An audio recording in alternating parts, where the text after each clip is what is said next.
ये है भारत का प्रसिद्ध नगर इलाहाबाद।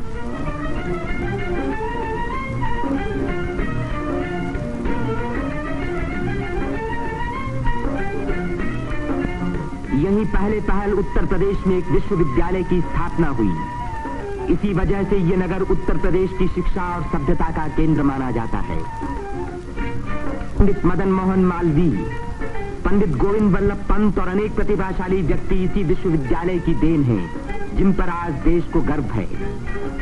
ये है हमारे प्रधानमंत्री पंडित जवाहरलाल नेहरू का निवास स्थान, आनंद भवन। भारतीय राजनीति का ये एक प्रमुख केंद्र रहा है।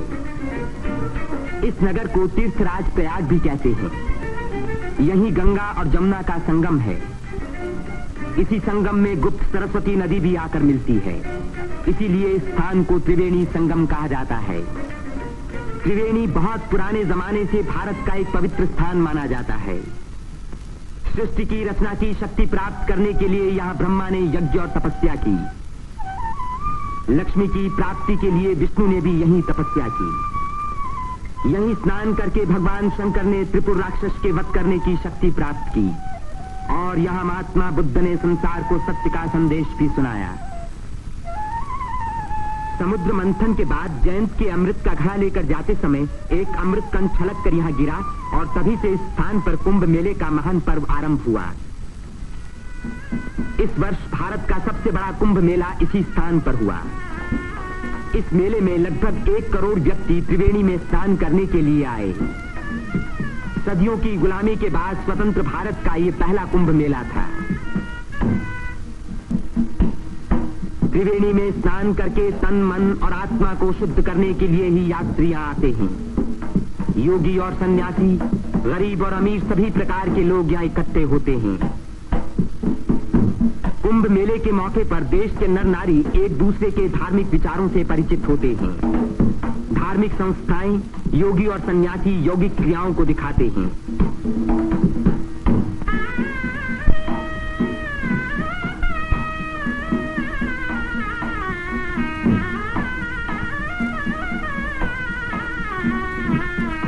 धार्मिक विचारों पर तर्क वितर्क होते हैं और देश के गौरवपूर्ण प्राचीन रहस्यों का उद्घाटन होता है।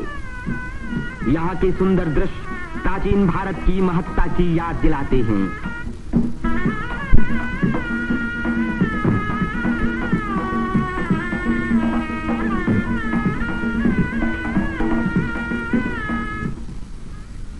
मेले के धार्मिक रूप के अलावा उसके दूसरे दृश्यों में सुंदरता और स्वतंत्रता का रंग चमक रहा था।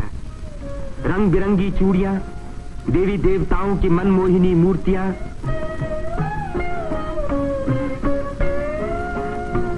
हरी जपन की मालाएं, सिंदूर और चंदन के ढेर, औरतों के साज श्रृंगार, बच्चों के खेल खिलौने, लाल बुझक्कर मिट्ठू मियां।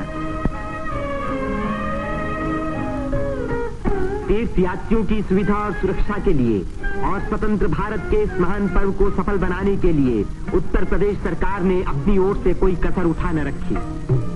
मेला शुरू होने के कई महीने पहले से ही सरकार की ओर से तैयारियां शुरू हो गई थीं। उबड़ खाबड़ जमीन को समतल बनाने के लिए बुलडोजर जैसी बड़ी बड़ी मशीनों से जमीन की सतह ठीक की गई।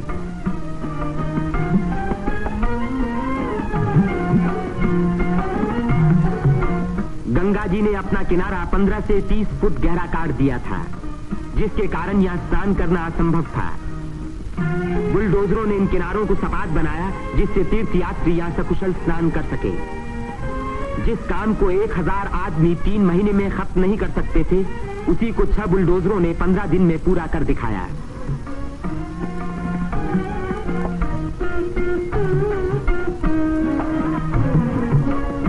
फौजी इंजीनियरों ने सड़कों पर बिछी रेलवे लाइनों के ऊपर पुल बनाने में बड़ी मदद की।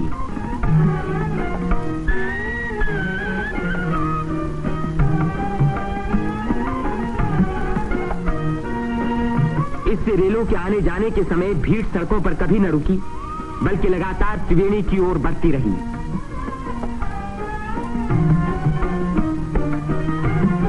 जगह की कमी के कारण ज्यादा लोगों के रहने का इंतजाम गंगा के पूर्वी तट पर झूसी की ओर किया गया।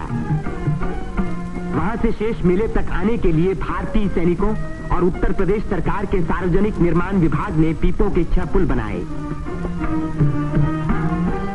कुंभ मेले के इतिहास में यह पहला मौका था जबकि यहां बिजली लगी। 1000 बिजली के खंभे लगाए गए, जिनके लिए 160 मील से अधिक लंबी तार लाइन इस्तेमाल हुई। उत्तर प्रदेश के स्वास्थ्य विभाग ने यहां सफाई का बड़ा अच्छा बंदोबस्त किया। चारों तरफ मशीनों से लगभग 250 मन डीडीटी का भारी छिड़काव किया, जिसके कारण मेले में मच्छरों व मक्खियों का नामो निशान बाकी न रहा। मेले के आरंभ से ही सरकार ने हैजे के टीके लगवाने का प्रबंध किया। यात्रियों को सलाह दी गई कि वे मेला क्षेत्र में आने से पहले टीके लगवा लें। कदाचित इसी व्यवस्था के कारण मेले के मौके पर कोई भी रोग नहीं फैला। इतनी भारी भीड़ भाड़ के मौके पर आमतौर से दुर्घटनाएं हो जाया करती हैं। इन दुर्घटनाओं का सामना करने के लिए उत्तर प्रदेश सरकार ने चिकित्सा एवं स्वास्थ्य विभाग की एम्बुलेंस गाड़ियों से घायल और बीमार यात्रियों को तुरंत अस्पताल पहुंचाने का पूरा प्रबंध किया। 9 अस्थायी अस्पताल देरों में खोले गए, जिनमें 228 रोगियों को रखने का इंतजाम था। गरीब रोगियों को खाना मुफ्त में दिया गया। राशनिंग विभाग ने यात्रियों की सुविधा के लिए यहां आटा, शक्कर, मिट्टी का तेल और अन्य जरूरी सामान का भारी स्टॉक जमा किया, जिससे इन चीजों की कीमतें न बढ़ पाईं। इसी प्रबंध के कारण हर व्यक्ति को सस्ते मूल्य पर अपनी इच्छा का खाना मिल सका।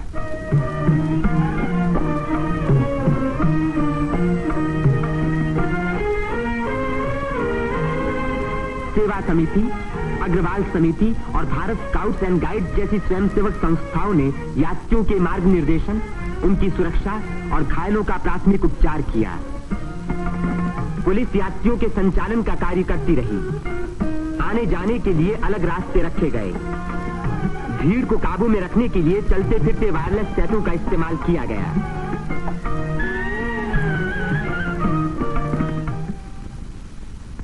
भूले भटके लोगों को खोज निकालने और उनको उनके घर वालों तक पहुंचाने का खास इंतजाम किया गया।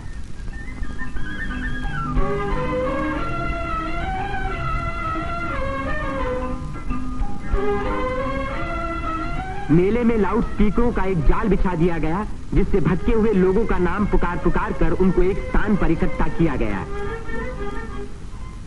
मेले के आरंभ होते ही उत्तर प्रदेश के मुख्यमंत्री पंडित गोविंद वल्लभ पंत ने मेले के बंदोबस्त का मुआयना किया।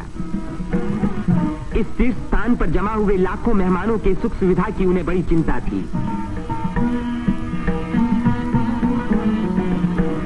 उन्होंने नाव पर सवार होकर घाटों का निरीक्षण किया।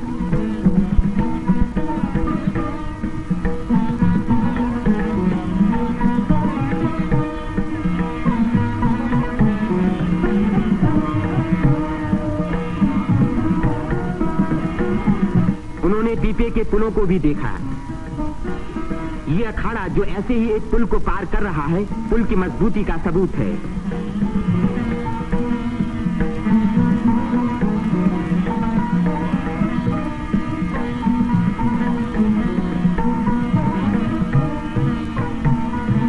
हमारे प्रधानमंत्री पंडित जवाहरलाल नेहरू ने भी मेले के इंतजाम का निरीक्षण किया।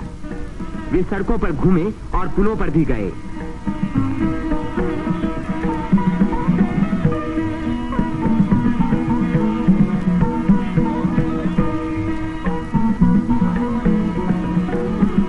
उन्होंने अन्य स्थानों को भी देखा भाला।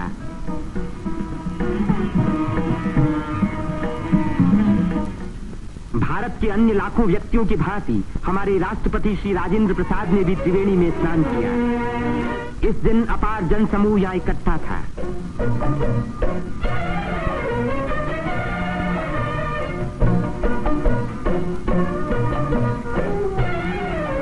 हर घाट पर लोगों की भीड़ स्नान कर रही थी।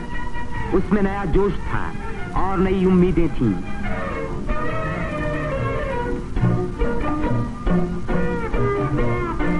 ये दृश्य जाहिर कर रहा था कि इस भीड़ की महान रचनात्मक शक्ति के कारण देश का भविष्य उज्जवल है। उसकी इसी शक्ति के कारण हमारी उन्नति के बड़े से बड़े कार्य अवश्य सफल होंगे। जिस स्थान पर मनुष्य और देवताओं ने यज्ञ किए और भविष्य का संकल्प किया, उसी स्थान पर इन नर नारियों ने आज भारत को फिर से बलवान और सुखी बनाने की प्रतिज्ञा की और और भारत की स्वतंत्रता को अमर रखने के लिए अपने शरीर में एक नए प्राण को जन्म दिया।